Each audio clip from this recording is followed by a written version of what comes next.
But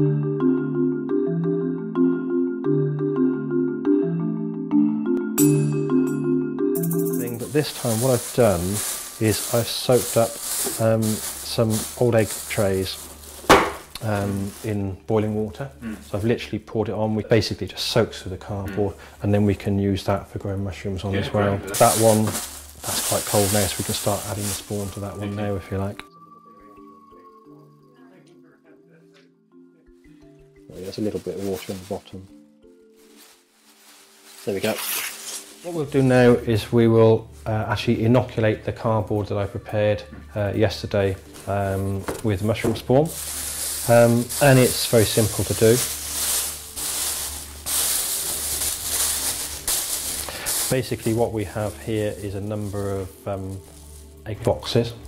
Now ideally you want to try and be as clean as possible. We're going to use oyster mushrooms, which are far from fussy, but if you've got access to it, some sort of hand sanitizer is quite a good idea, and just basically get any spores that might be on your hands off before you start. If you haven't got that, just wash your hands immediately before doing it is also adequate. So what I'm really going to do is just literally sprinkle a few grains of spawn into each layer. So I've stacked these cardboard formers together. So with a packet of spawn, sometimes you'll find, particularly with the blue-grey oyster, it's such a fast-growing mushroom that this is kind of all knitted together into a lump.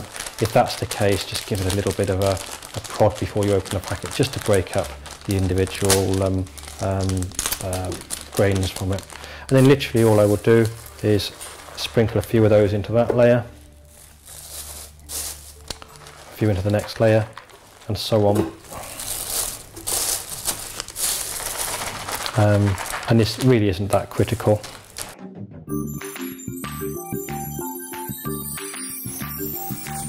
So you're using about a whole packet of, or nearly a whole packet? I probably only used half a packet on that. The amount you use isn't critical, but what you'll find is that the more you use, the faster it will grow, and the more you use, the less likely it is to have contamination. It will colonise faster. The blue-grey is the best one of all because it is so quick to colonise. That's basically it. So what we'll do now is cover it over, keep it moist, and the most important thing when we cover it over, because it's respiring, it produces carbon dioxide. The carbon dioxide will increase in concentration, and that stimulates the mushroom to grow through the material. That's quite important.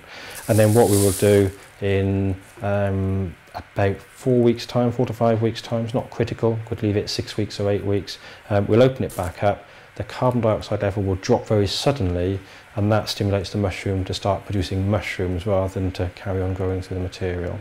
With some mushrooms that trigger mechanism is extremely strong, so what will happen is if you leave it covered up, it will not produce mushrooms. When you uncover it, it will. With other mushrooms like the oyster mushroom, it's not that critical. It will start producing mushrooms even if you leave it covered up. What you will find though is they grow very spindly. They don't produce very good mushrooms covered up, so it is important to uncover it when you're finished. So there we go, that's one for under your bed. Okay. Anywhere with sort of room temperatures is adequate, so I could leave that anywhere between 12 degrees and 25 degrees. Ideally, when we open it up to produce the mushrooms, we like to lower the temperature by a few degrees, but again the blue-grey, particularly the cultivated blue-grey oyster, is so tolerant of different conditions, it really isn't that critical. So we just leave that now, don't do anything with it? Nothing whatsoever. You need to spray it with water and no. Keep it moist, no. Cover with plastic. Just leave it as it is. So we just need to put a reminder on our phone or something, or in our diary to come back in 6 weeks. Absolutely, yeah. And then we spend that all. Yeah, that's exactly it, yeah. So we just leave it as it is. Cool. And then this one here is one that I set up literally about 4 or 5 weeks ago. This has been rushed a little bit.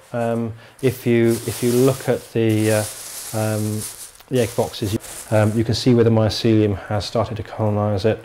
It's very heavily colonised here, but it hasn't colonised it so well on the outside. This could really have done with an extra few weeks before I opened it up. If you see that it isn't fully colonised, you can still see the material in amongst the mycelium, then it could probably do with a few more weeks before you open it to raise the mushrooms. Yeah.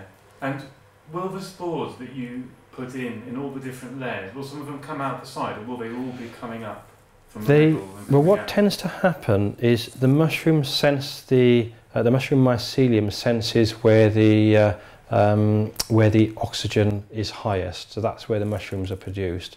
So generally speaking, it won't tend to grow from the bottom of the from the block that we've colonised. However, if we were to put a hole in the bag, they will tend to grow through that hole, and that's exactly what we will do with this one here. We'll actually put holes here and there specifically to encourage the mushrooms to grow out through those holes. What you'll find with something like this is you'll usually get some around the edges as well as from the top. My personal experience is oyster mushrooms tend to like coming out through the side of something more than through the top of something. When they come out, so after 6 weeks we're opening it up. At that point, are we needing to do anything? Are we needing to spray it with water or anything? Yes, absolutely. What we want to try and do is maintain a humid environment around the mushrooms themselves. Yeah. So mushrooms don't like to dry out particularly. Some mushrooms are quite tolerant, like the shiitake mushrooms. They seem to grow quite happily in a dry environment. But of course, what happens is the mushrooms, generally they have thin membranes. They tend to like to be very moist. I think a mushroom is 70 or 80% moisture. So what it's doing is drawing the moisture out of the actual substrate and putting it into the mushroom. And of course, the drier the environment, the more moisture that's pulling out, and there comes a point where there isn't enough moisture there. Also, at the stage when the mushrooms start to pin, when the little baby mushrooms start to appear, they need very high moisture. So if you stop spraying when that's happening, you tend to find they abort. They will just dry up and die basically. So yes, it's quite very important. The way we do it is rather than spraying the mushrooms themselves, which for some mushrooms they don't tend to like that, what we literally do is just spray the walls of the polythene bag that they're in. And what we're trying to do is create a humid environment. As that moisture evaporates, the air inside here has a much higher humidity than out in the room, and so it keeps the mushrooms happy. Generally speaking, we do it twice a day. If you're in a very dry environment, you might do it 3 times a day, but twice a day is normally good enough for most indoor household growing sessions. If you're growing it outdoors, you probably get away with once a day because it's generally, certainly at night, a lot more humid.